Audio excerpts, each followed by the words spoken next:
እናንተ ቤት ቦስ ማን ነው? እሱማ አባታችን ነው። እናትስ? የቤቱ አሸባሪ አባቴ ነው ያለው። እንዴት ሊሆን ቻለ እንደዛ? ሁሉ ጊዜ ነው የምትቆጣኝ። እናትህ አሁን ስራ ትሰራለች ውጪ እየወጣች?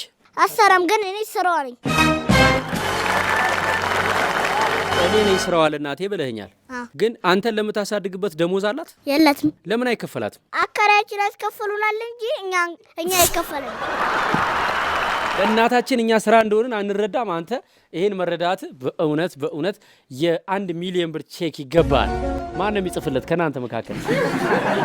አርማንም ማጽፍ። እንዴት? ምስኪን ሰዎች ሆነው እኔን እኮ ነው የሚመለከቱት። እናት ለአንተ ስትል ምን ዋጋ ከፍላለች? እኔን ትምህርት ቤት ታደርሳለች። እኔን ትምህርት ቤት እንዳለው ወጥ ትሰራለች፣ ልብስ ታጥባለች፣ አልጋ ታነጥፋለች፣ ቤት ታጸዳዳለች።